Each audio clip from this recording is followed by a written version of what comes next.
Scorn, anger, sadness. These the feelings Tiamat felt as she saw Abzu die, and their children, the gods, making in his corpse a dwelling place. With a new spouse, Kingu, the primordial mother crafted a fell army of serpents and monsters to threaten the Anunnaki, the divine pantheon that shunned her and her first husband.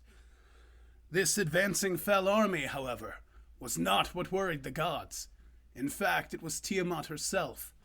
Their forebearer was ancient and powerful, and even among them there may not have been an equal to her. However, Ea, the one who slayed Abzu, brought his son, Marduk, into the conversation. Immediately, the Anunnaki heaped praise on Marduk, and Ea's decision to choose him.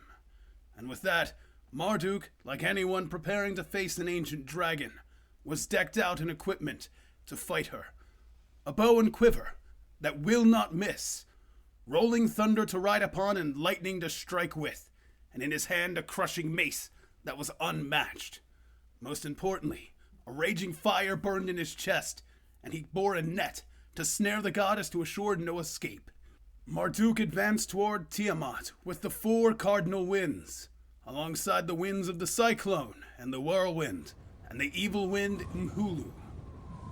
Rolling thunder and spewing lightning, he reached the dragon, who, angry with his arrogance, moved forth to attack.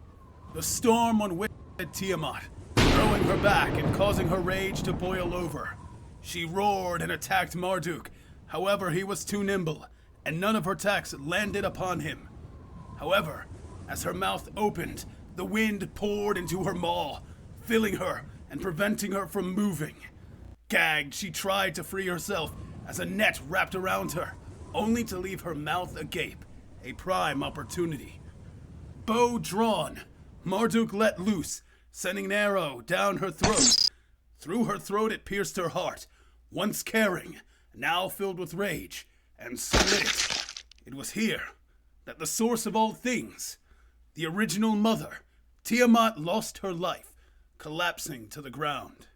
Kingu, her consort, frozen by Marduk's bravery, did nothing to help her, and soon found himself captured.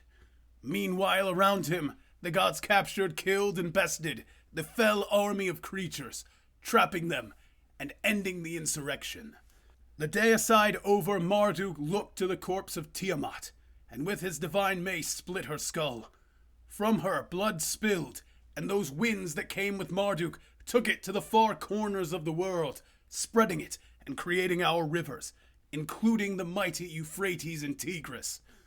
With her falling body, the division between earth and sky was solidified, and the moon was made, creating our calendar. In the aftermath, the gods and their dwellings were settled, including Marduk's dwelling, blessed Babylon. And more importantly, in this age of peace, beyond Tiamat, beyond Abzu, humanity was made. And with humanity made, time would pass, and eventually, a man was born in Uruk, 2/3 divine and 1/3 man, and he would be humanity's first hero, Gilgamesh. But his epic is a story you have already heard. And as always, thanks for watching.